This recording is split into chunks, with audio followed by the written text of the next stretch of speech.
नमस्कार दोस्तों, are filter support में आपका स्वागत है। दोस्तों आपके सामने जो वाटर प्यूरीफायर दिख रहा है, उस वाटर प्यूरीफायर का प्योर वाटर बूंद बूंद आ रहा है। ये देखिएगा, आपके सामने देख सकते हैं, एक एक बूंद आ रहा है। प्योर वाटर जो है ना, तो एक एक बूंद आ रहा है और रिजेक्ट वाटर है प्रॉपर तरीके से आ रहा है। मतलब पहले जैसे आता था वैसे ही आता है। ये देखिएगा, रिजेक्ट वाटर में कुछ भी बदलाव नहीं हुआ है, मतलब प्रॉपर तरीके से रिजेक्ट वाटर आ रहा है। तो दोस्तों इस प्रॉब्लम को कैसे सॉल्व करना है और अपने वाटर प्यूरीफायर को कैसे रिपेयर करना है, तो चलिए देखते हैं। तो दोस्तों देखिएगा, ये जो आर ओ मेम्ब्रेन है, इस पर मुझे सबसे ज़्यादा शक है दोस्तों। और ये जो बूस्टर पंप से पाइप निकली है, यानी कि बूस्टर पंप का जो आउटपुट प्रेशर है, तो ये प्रेशर हमें सबसे पहले चेक करना पड़ेगा। तो वाटर प्यूरीफायर बंद कीजिएगा।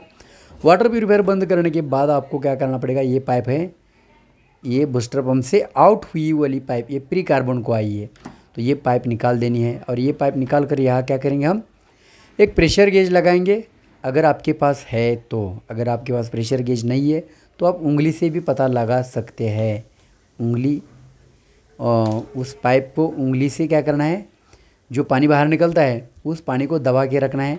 अगर वह पानी आपकी उंगली हटाने की कोशिश करता है तो आपका बूस्टर पंप प्रॉपर तरीके से वर्किंग कर रहा है, ध्यान में रखिएगा। और यहाँ देखिएगा, जो पंप का स्पीड है ना, बहुत ही बेहतरीन है। ये पानी जिगजाग तरीके से आ रहा है, मतलब जिगजाग तरीके से अगर पानी आता है तो पंप ओके हो सकता है। देखिएगा 120 psi आराम से पास कर देता है। तो ये पानी मैंने बंद कर दिया उंगली से। आगे जो पानी जा रहा है, ये देखिएगा, उंगली से बंद कर दिया इस तरह से, तो भी पानी निकलने की कोशिश करता है, ये देखिएगा।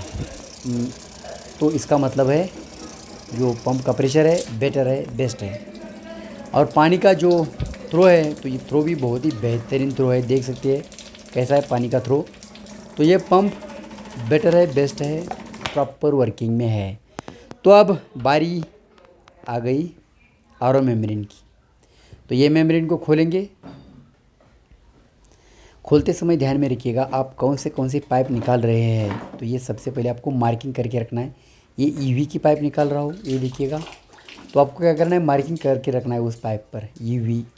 और ये इनपुट की पाइप निकाल रहा हूँ, अपने आर ओ मेम्ब्रेन का इनपुट। और ये देखिएगा, ये नीली वाली रिजेक्ट की है और ये सफ़ेद वाली प्योर की है। तो ये दोनों पाइप निकालेंगे। अगर आपको कन्फ्यूजन है तो आप मार्किंग करके रखिएगा, ताकि बाद में दिक्कत ना हो जाए। तो ये हाउजिंग खोलेंगे इस पैनर की मदद से। देखिएगा, इस तरह से खोलना है आपको और खोल के अपना आर ओ मेम्ब्रेन बाहर निकालना है। ये देखिएगा, इस तरह से ये बाहर आ गया आर ओ मेम्ब्रेन।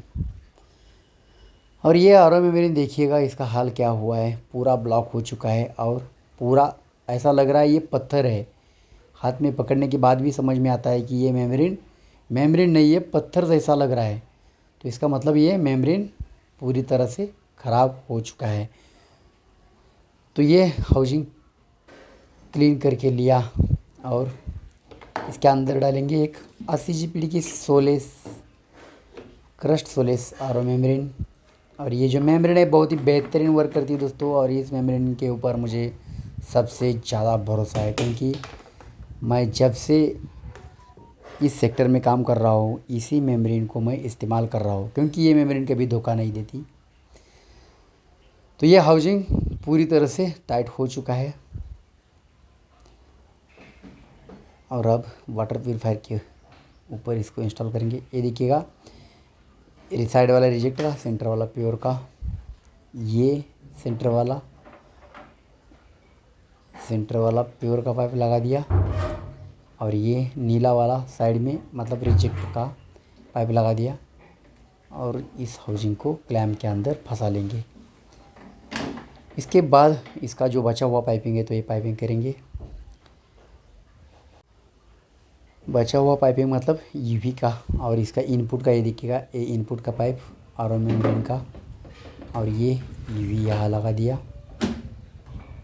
और ईवी का इन वाला, ईवी का किधर भी इन दे सकते हैं, इन आउट ऐसा कुछ नहीं होता ईवी का।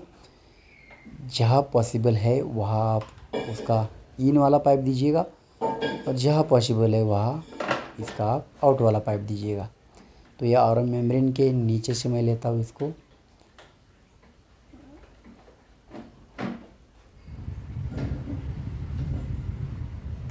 और ये प्रेशर गेज हटा दिया।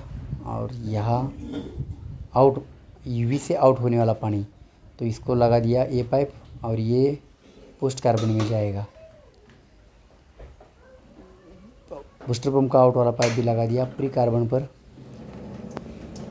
और देख सकते हैं रिजेक्ट वाटर आने लगा। वाटर प्यूरीफायर चालू करने के बाद सबसे पहले, मतलब पोस्ट कार्बन में हमने कनेक्शन नहीं दिया है, यूवी से ही डायरेक्ट चेक करेंगे। प्रॉपर तरीके से वेस्ट वाटर आ रहा है, प्योर वाटर भी आ रहा है, देख सकते हैं। इसका TDS चेक करेंगे।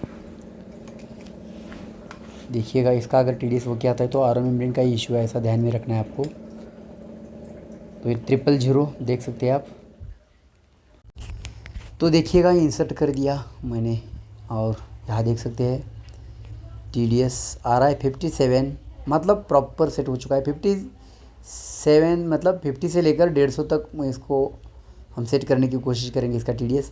तो ये TDS भी प्रॉपर है, और अपना वाटर प्यूरीफायर का जो वाटर फ्लो है ये भी प्रॉपर तरीके से चलने लगा। देखिएगा वाटर फ्लो कैसा है, और एक बार आपको दिखाता हूँ TDS चेक करके।